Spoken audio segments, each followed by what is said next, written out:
So I watched Silent Hill F release date trailer yesterday and noticed something really disturbing.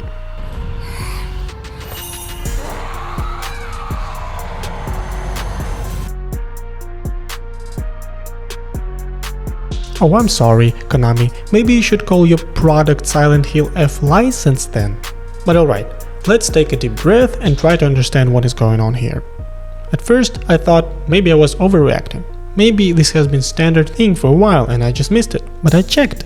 I went back and watched a couple of other recent release date trailers like Ghost of Yotei, Elden Ring Night Rain, Doom the Dark Ages, and even a revealed trailer of the Silent Hill F itself. And you know what? It's not there. So what is going on? Okay, maybe I'm still overreacting because these things have always been implied. They were just hidden in the terms of conditions or something, so what's the big deal really? But that's exactly my point. This kind of language isn't just legal boilerplate, it's strategic. When a company explicitly puts "this is a license" at the end of the trailer, they're not just covering themselves, they're conditioning the audience. They're starting to tell us the quiet part out loud, that you don't own the game. You're simply renting access to it, under their terms, for as long as they allow it. The more normalized this language becomes, the easier it gets to justify future actions. For me, it looks like they already plan to use it.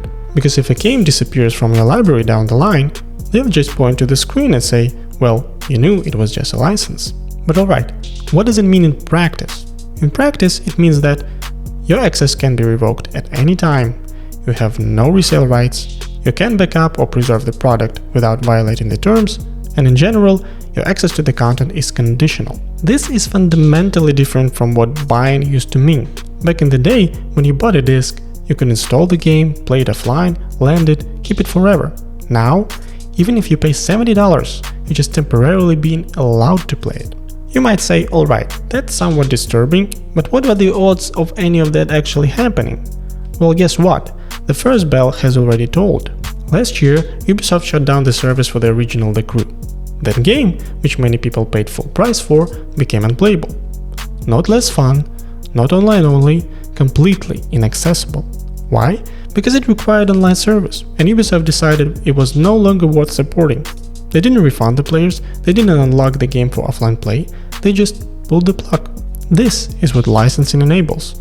You pay, you get access, and then they decide when it ends. So is there anything we could do about it? Well, let's be realistic. Digital distribution and DRMs aren't going anywhere, and our options are very limited to supporting indie developers, DRM-free platforms like GOG.com, and raising awareness in public. But most likely, this is the new reality we'll probably have to accept. And that's really frustrating, because here's the thing, gamers aren't unreasonable.